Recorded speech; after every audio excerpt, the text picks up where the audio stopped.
Bonjour aux lecteurs de notre chaîne YouTube et aux membres du forum de rcmac.com. Alors on se retrouve pour la 6e vidéo sur le montage de mon Kyosho MP10 Nitro perso. Alors j'essaye de vous faire partager sur ces vidéos la façon que je le monte, des petits trucs, aussi ce que je pense de certains équipements, des manquements, des choses qui sont bien, des changements, pourquoi je vais le faire aussi, certains changements. Voilà. Et là, on arrive donc à l'étape 12. L'étape 12, c'est le montage des supports, enfin du support d'amortisseur arrière avec ses accessoires, c'est-à-dire les fixations pour les amortisseurs et la fixation pour la carrosserie. Allez, on va regarder la notice. L'extrait de la notice pour l'étape 12. Alors ça, c'est le montage des fixations d'amortisseurs et de la fixation de la carrosserie sur le support d'amortisseur arrière. Donc cette étape 12, on retrouve le support d'amortisseur d'une épaisseur de 5 mm. On voit, c'est une très belle pièce.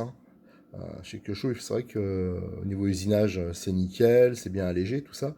Donc on retrouve 6 points d'ancrage pour la biellette de suspension arrière et 3 points d'ancrage pour les amortisseurs, ce qui peut paraître peu, mais bon, je pense que pour moi, ça sera largement suffisant. Alors souvent, chez Kyosho, ils font aussi des supports qui ont différentes hauteurs.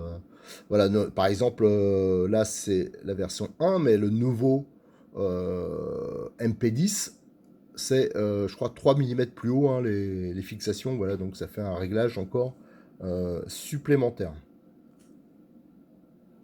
Et là, on va arriver sur les points où je vais commencer un peu à râler. Là, c'est vrai que ça me fait un peu râler. Voilà, alors, on a les fixations d'amortisseurs en Kyosho, c'est les mêmes depuis très longtemps.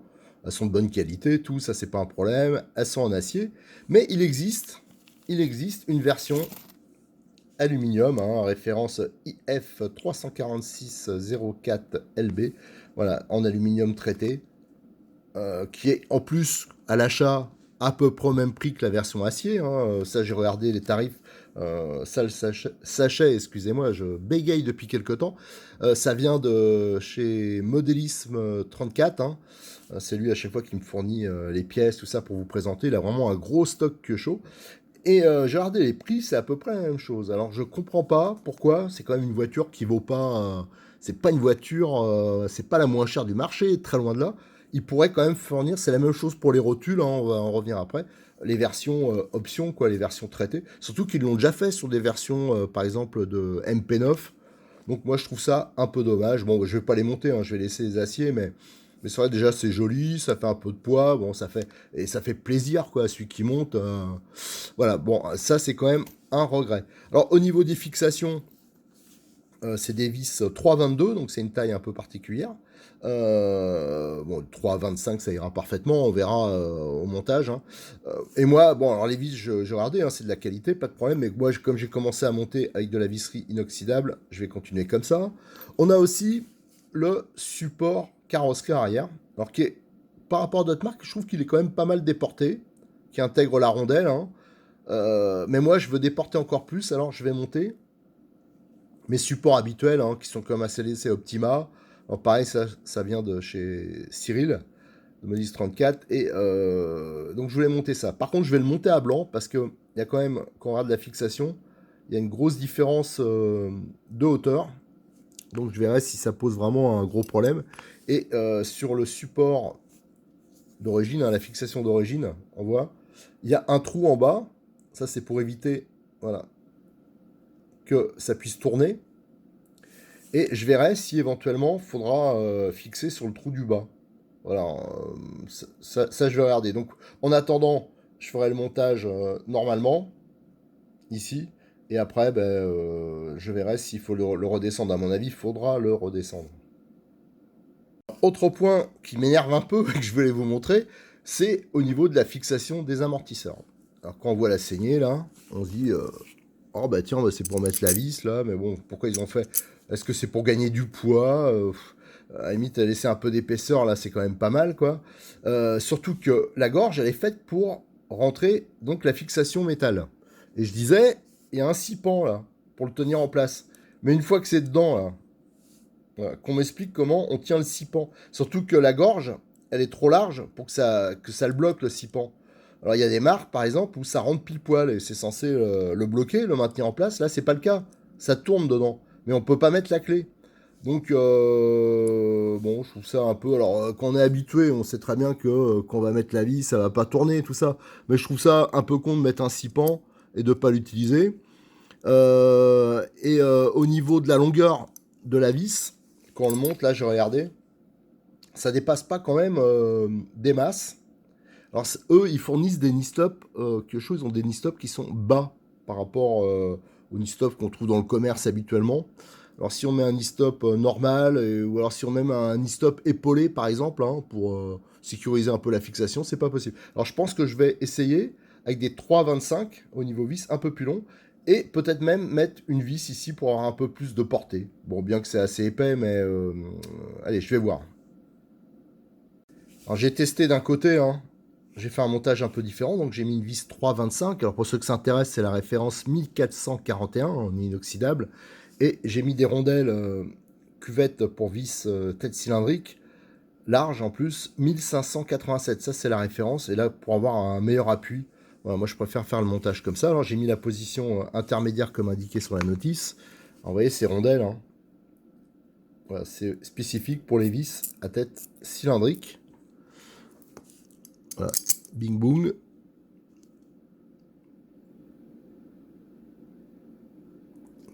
Du frein filet.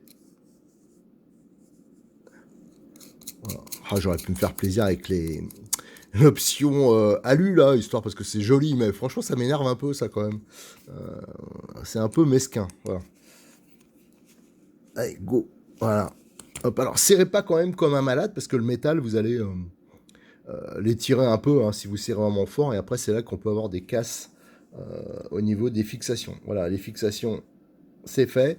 Et pour donc le support, là pareil, donc j'ai pris une vis métrique, hein, inoxydable toujours, une petite rondelle cuvette noire, hein, parce que comme je vais mettre des pièces carbone, je vais tout laisser en noir si possible. Voilà.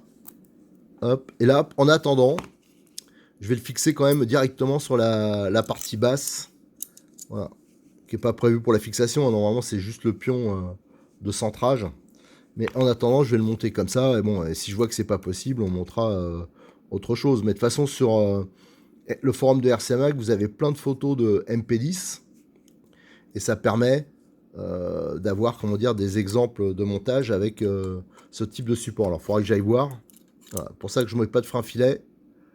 Parce que là, c'est juste un montage à blanc. Voilà. Donc, je verrai si c'est vraiment nécessaire de faire comme ça. Voilà. Alors là, vous avez... Alors, c'est sûr que le petit truc, c'est qu'il n'y a rien qui l'empêche de tourner. Vous n'avez pas le pion comme il y a là, qui l'empêche de tourner. Mais bon, ça m'embête de... Je préfère quand même assurer, parce que les carrosseries, souvent, elles se fendent. Alors, c'est surtout à l'avant, on verra. Mais ça peut se fendre ici entre la carrosserie et le support. Et après, c'est pour ça qu'on voit souvent des bricolages, des rapiessages. Donc là, on va essayer de faire comme ça. Et si c'est pas bon, bah, de toute façon, c'est facilement accessible. Je redémonterai. Donc là, c'est montage provisoire. Mais vous imaginez bien que la carrosserie, déjà, elle est assez réglable. Donc on peut mettre le plot où on veut. Et voilà, ça absorbe. C'est vraiment une belle pièce. Mais par contre, c'est plus haut. L'extrait de la notice pour l'étape 13, c'est le montage du support d'amortisseur arrière sur la cellule arrière. Alors cette étape 13, hein, c'est juste le montage du support d'amortisseur sur la cellule. J'ai un peu desserré les vis hein, pour qu'il y ait un peu plus d'espace, parce que maintenant, vous voyez, il y a les petites pattes là, des nouvelles cellules, donc ça peut gêner. Et je pensais que ça merderait peut-être, et ça merde effectivement, regardez. Avec mon support là fixé plus bas, ça ne passe pas. Donc je vais le remettre dans la position haute. Et en fin de compte, je me demande si ça va être possible vraiment de monter sur un MP10 ce support Optima. Bon, c'est pour ça que j'ai voulu faire vraiment un montage provisoire. Dans ce cas-là, je vire la rondelle. On va le fixer plus haut. Si ça va pas, je verrai à la fin, je remonterai le support d'origine, hein, c'est pas un problème. Voilà, là je le refixe provisoirement en l'air, là, comme il n'y a pas la rondelle. Et là, bon, je vais l'enlever carrément parce que de toute façon la vis était trop longue. Sans la rondelle. Ça on verra à la fin. Hein. Ça c'est pas un souci. La carrosserie c'est pas pour maintenant. Allez, on fixe l'ensemble et là il reste à mettre les vis. En fin de compte il y a 3 vis à mettre. Hein. Des 3 x 10 là et là. Je finis de mettre les 3 vis. Hop.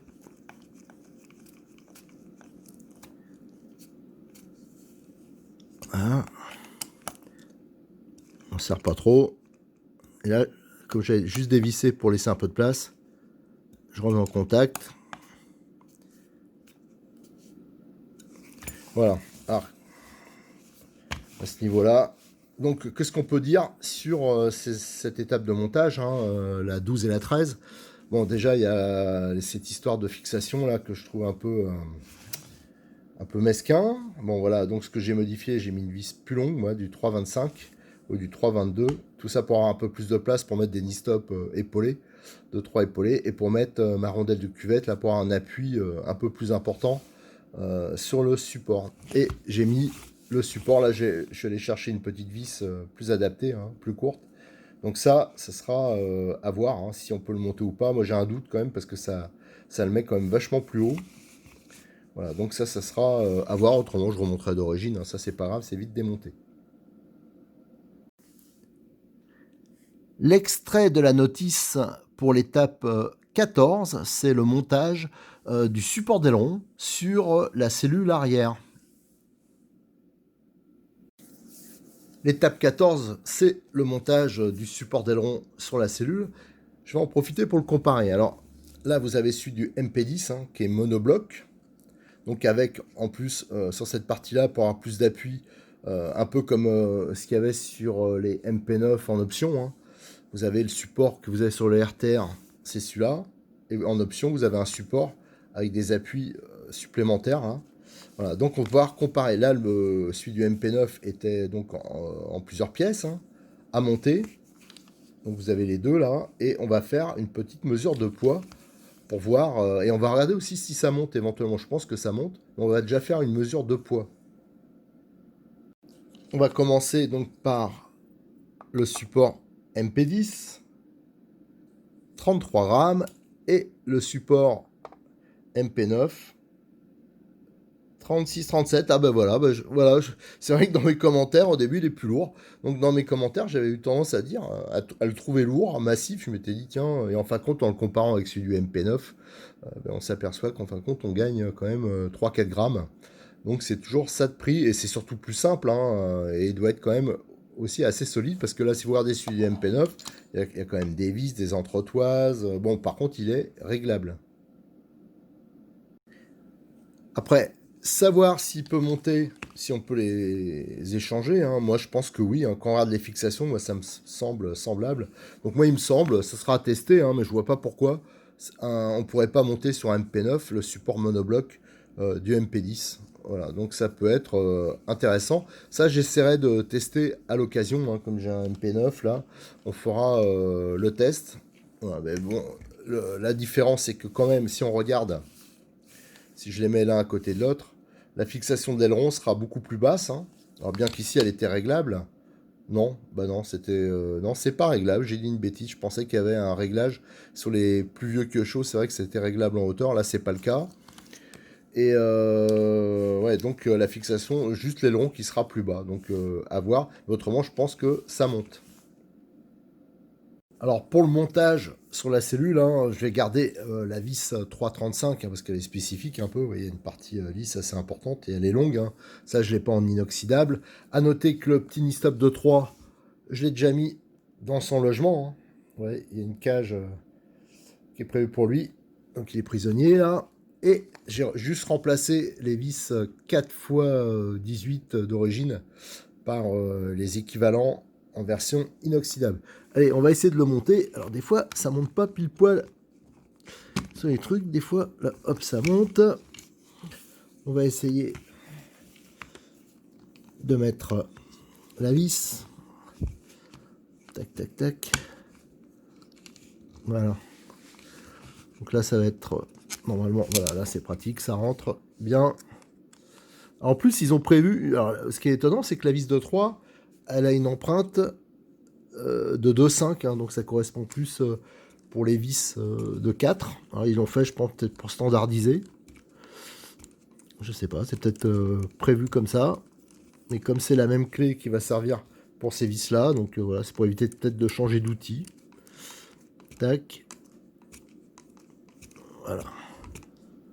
Donc ça, c'est pas à peine de le serrer des masses, hein, voilà. Là, c'est en contact. Et c'est là que j'espère que ça va tomber pile poil en face. Voilà. C'est nickel. Moi, j'avais fait le filetage avant, hein, comme d'habitude. Vous avez vu, moi, à chaque fois, j'ai tendance à amorcer le filetage avant. Donc là, c'est nickel.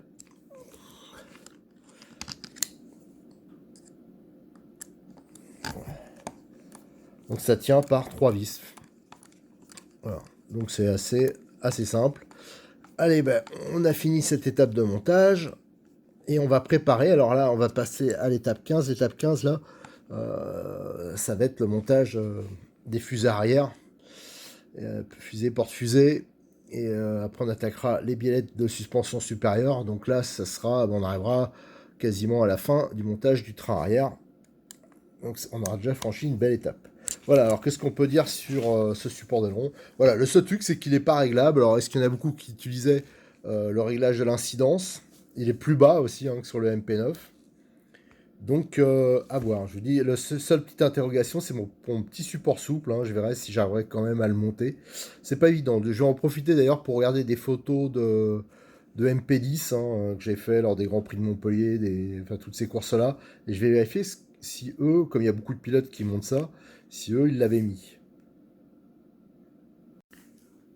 L'extrait de la notice pour l'étape 15 de montage. Alors là, ça va être l'assemblage porte-fusée arrière avec les cardans, les roulements, moyeux de roue et aussi les petits inserts de réglage.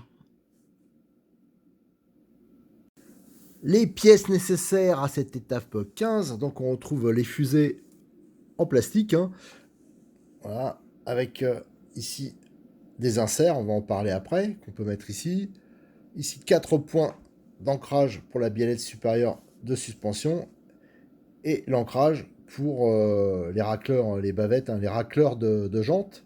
Donc là, bien sûr, il y a droite-gauche. Les cardans, donc c'est des 94, c'est les mêmes à l'avant et à l'arrière, ça c'est très bien. Donc les cardans Kyosho hein, qui sont normalement fiables, résistants.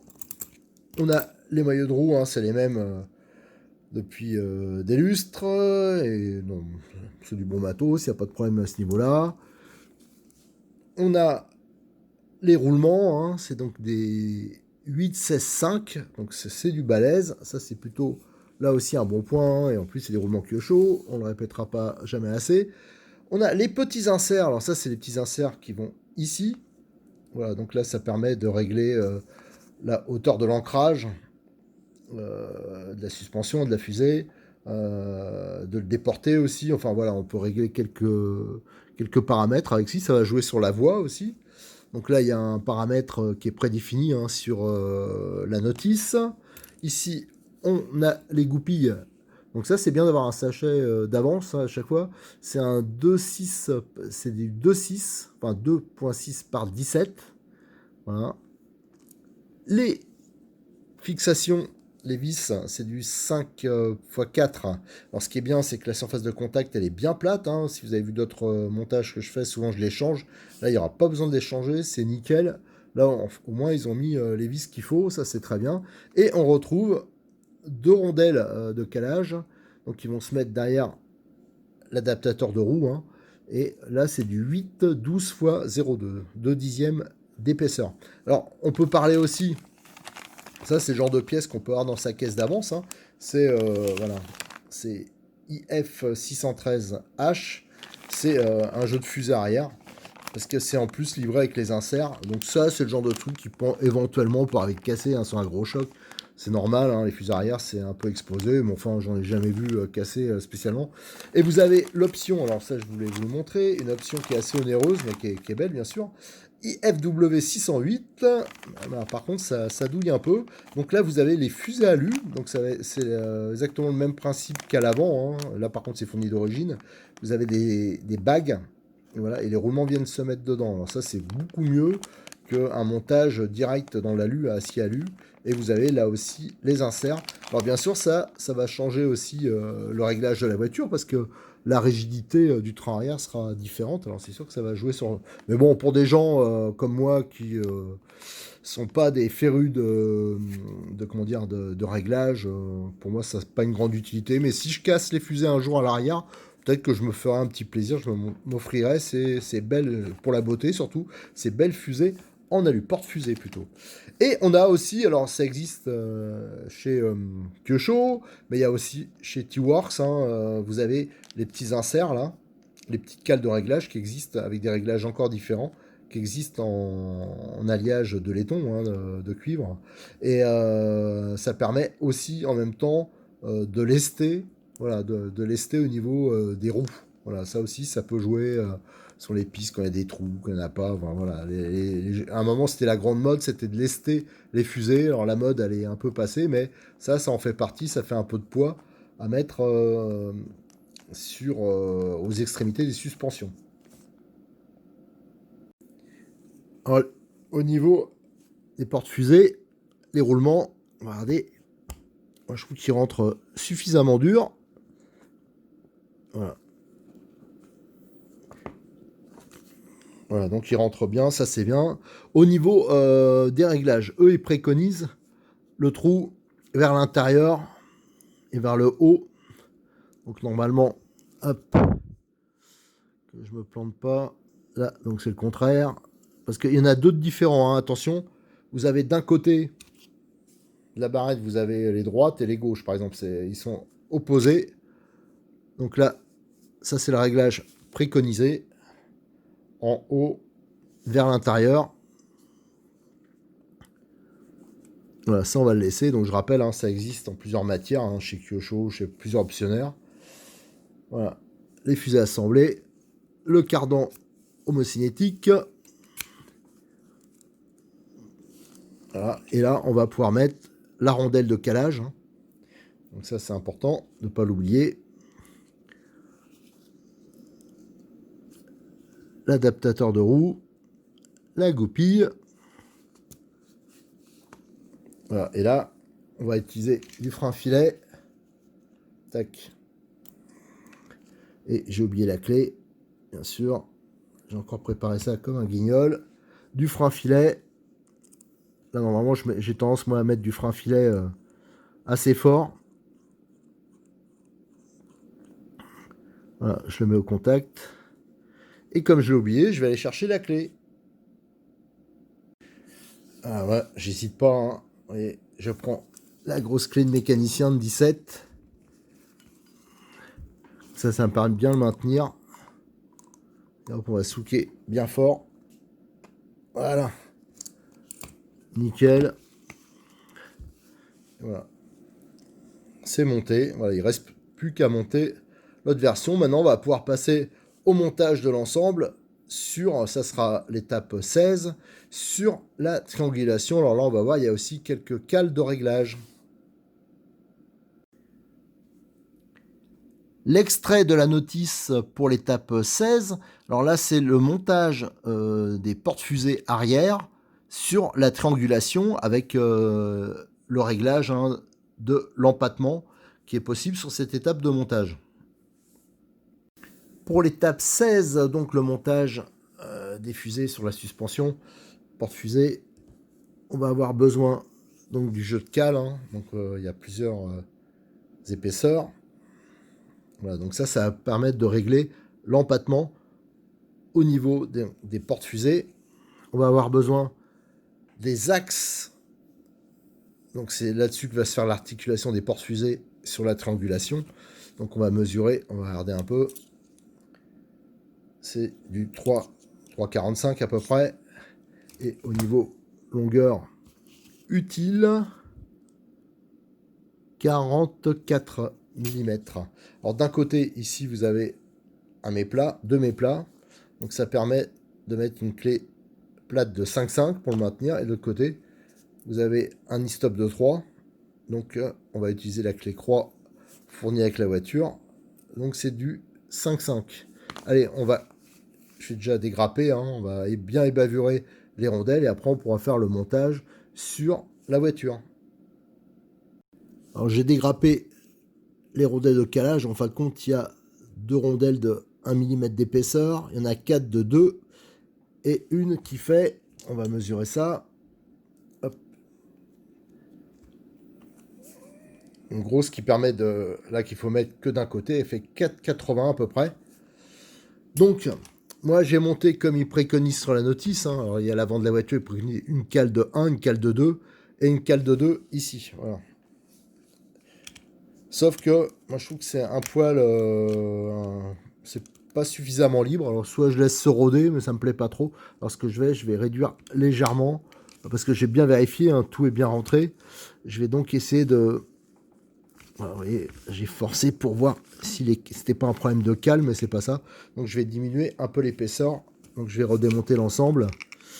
Et je pense que je vais jouer sur une des cales de 2. Je vais en diminuer une.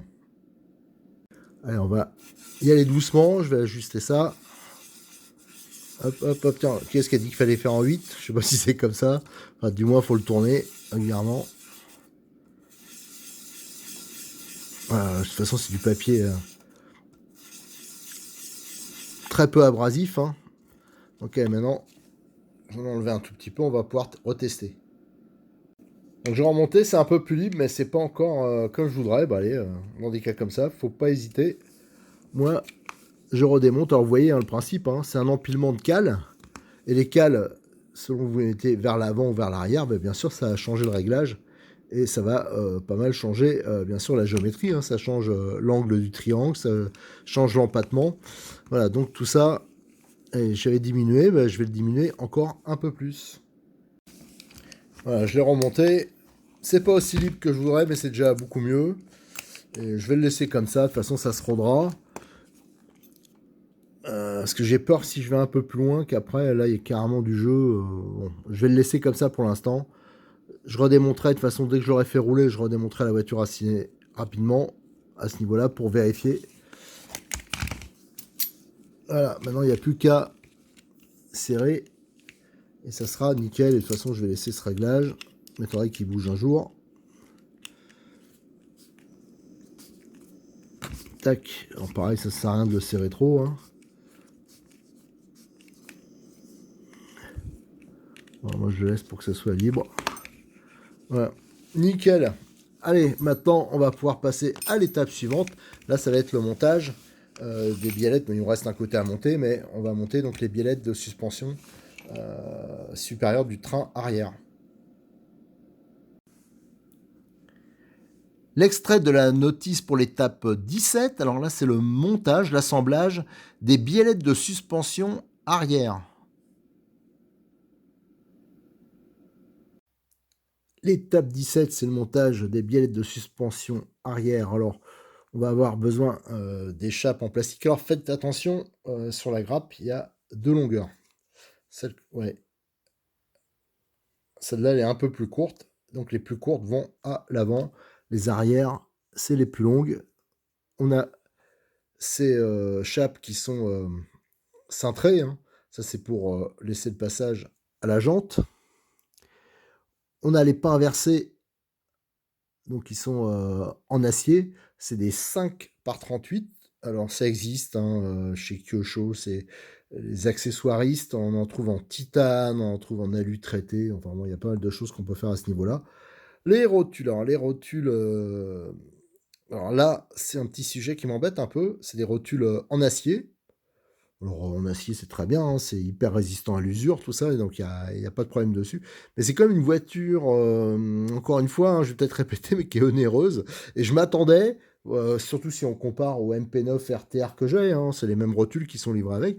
Je me disais, ils vont quand même, vu l'énorme différence de prix, ils vont livrer les options. Et c'est pas le cas. Donc, je vais vous les présenter, les options. C'est celle-ci que j'espérais voir. Donc, c'est les options alu traitées. Alors, c'est sûr qu'elles vont se bouffer un peu plus vite. Bon, voilà, mais ceux qui achètent ce genre de voiture, ils veulent, je pense, ce qu'ils aiment bien justement, c'est que ça soit, c'est au niveau de l'équipement. Alors ça, c'est les rotules. Donc on voit, il y a la partie hexagonale côté support d'amortisseur, et ça, c'est les rotules côté fusée. Voilà, donc ceux qui veulent se faire plaisir, c'est possible par la suite. Alors on voit, c'est des rotules de 7-8. Mais bon, moi je vais rester avec les rotules acier. Moi personnellement, ça ne me gêne pas spécialement. Alors le pas inversé, c'est du 5-5. Donc on peut utiliser une clé plate ou alors vous avez des clés longues comme ça. Donc ça sera plus facile de le monter. Voilà. Allez, go. On va assembler ça. Alors, du côté du pas normal, hein, j'utilise une vis donc de 5 pour faire le filetage, hein, pour l'amorcer, du moins.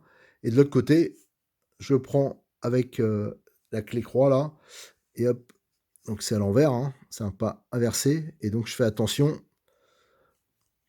de partir surtout bien droit, parce que si on part pas droit, après c'est la cata. Et voilà, comme ça me permet d'être nickel.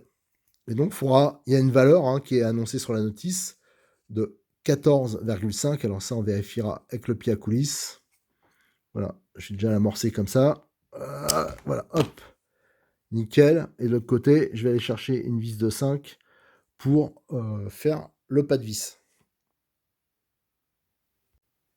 Et pour le côté standard hein, du pas, j'ai utilisé donc une vis de 5 hein, voilà, pour partir bien droit. Donc nickel. Voilà. Donc là, comme ça, moi je suis sûr de ne pas partir de travers. Voilà. Et donc, on va le visser. Donc là, ce sera quand même beaucoup plus facile. Et ça va pas partir comme une patate. Voilà. Hop. Il faut exercer un peu la musculature. Alors, à remarquer hein, que le pas inversé, il est côté du repère. Là. Donc, ce côté-là, c'est le pas inversé. Voilà. Donc, hop. Donc, là, je pense que la cote, elle est pas bonne, hein, parce qu'il y a une cote comme assez précise. Alors, je vais faire tout le réglage, hein, parce que bon, ça va être un peu long de le faire en vidéo, mais le but, c'est d'obtenir 14,5. Au niveau du réglage, on va prendre la mesure avec le pied à coulisse. 14,49, donc 14,50, donc pour moi, c'est nickel. Et maintenant, on va en mettre en place les rotules. Alors, il y en a une que j'avais déjà mis. Et vous allez voir, c'est pour ça que c'est intéressant aussi les pinces aluminium, hein, que je vous conseille pour le montage des amortisseurs, pour plein de choses. Ça peut servir à ça aussi, sans le marquer. Hop, vous voyez, nickel. Et la rotule, elle rentre impeccable. Voilà, donc elle est bien libre. Ça, c'est très bien. Allez, maintenant, il me reste à monter le second bras et on pourra passer à l'étape 18.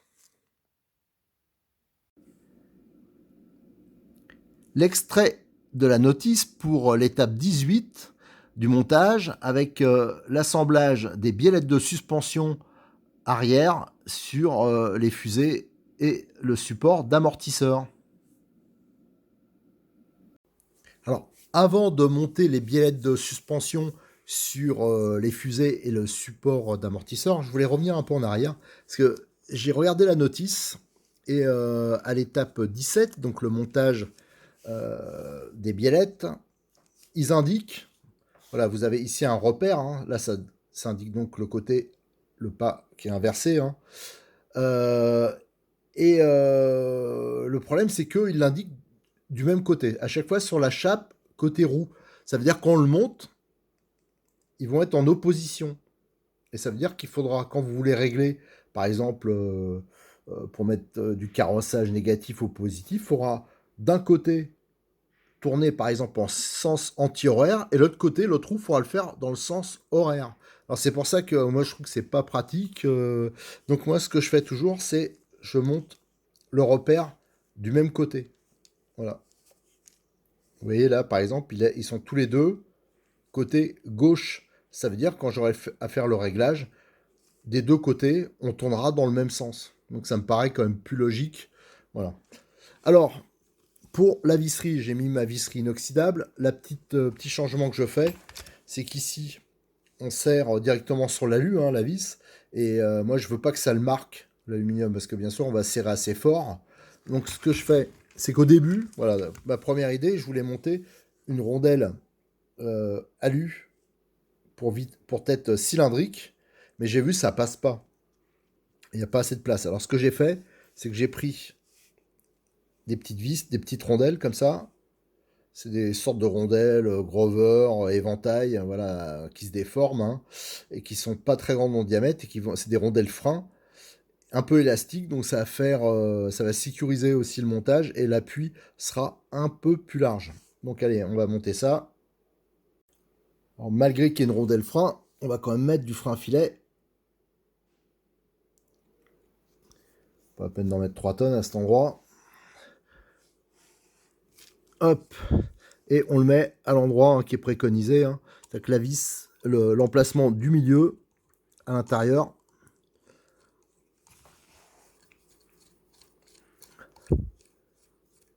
Et normalement, avec ce type de rondelle, en plus, ça évite de mettre une clé de l'autre côté. Ouais, donc je suis au bon endroit. On va pouvoir souquer. Et de l'autre côté, ça tourne pas, donc c'est nickel. Ah, de ce côté, c'est bon, et on voit la rondelle, hein. Donc je trouve que l'appui, il est quand même meilleur comme ça. De ce côté-là, ils préconisent donc de mettre sur l'emplacement qui est en haut, vers l'extérieur. Donc tac tac. Eux, pareil, ils disent de mettre la vis dans ce sens-là. Je vais faire pour l'instant comme ils le disent, on verra à la fin. Il va falloir que je centre un peu.